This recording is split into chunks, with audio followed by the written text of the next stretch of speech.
the first, like the episode 2 of Official Rail Matter was about 158s, because I have a soft spot for them, because everyone has a soft spot for the trains they grew up with when they were a kid, the trains they saw. Mm-hmm. I'm a kid who grew up with 158s in Inverurie.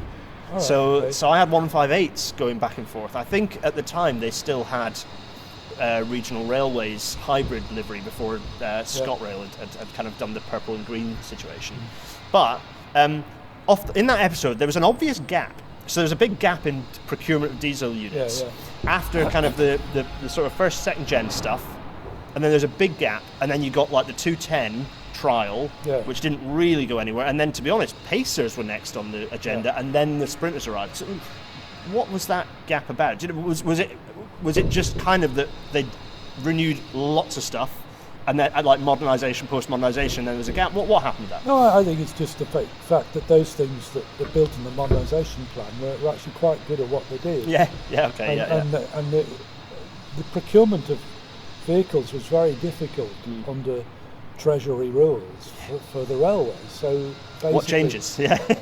But what changes? So basically, how were they going to upgrade things? It was only at the point where they were absolutely knackered that they started getting funding to upgrade. And even then, of course, the Pacers was a bargain basement attempt to replace this network. And at the time the Pacers came in, and people tend to forget, it was propping up the bus industry, the Pacers. That was the idea. Procurement was hard on new units. So that gap really was because most stuff that needed replacing had been replaced at that point.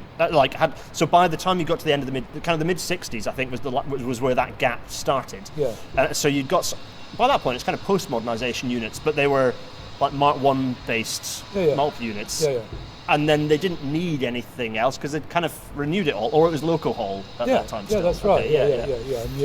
And once you got your Mark 2 Ds, the air-conditioned carriages, not the Mark 2Bs, the ones with open drop leg, then you basically had your intercity, didn't you? And actually, intercity, people tend to forget, you got cascading from the HSTs.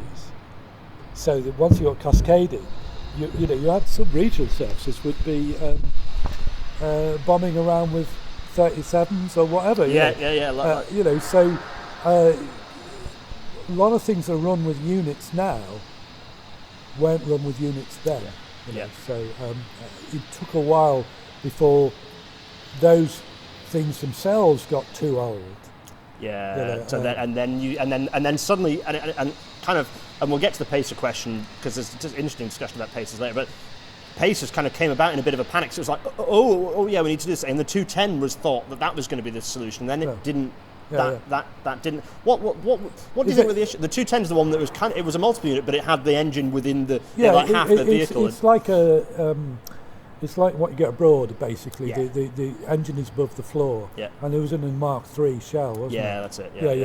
It's a shame ended up in Ireland. It's a shame that never went anywhere in the UK, because that would have been a very comfortable and quiet train. Yes, it would have. It was pretty powerful. There's some interesting stats we went through with Kevin, who was here earlier, actually, with the residential. Kevin Tennant talking about the costs of the 210 versus the Pacers and then versus the Sprinters, and it's quite interesting. But anyway, that was in the Pacers. Okay, so there we go. So a question considered. So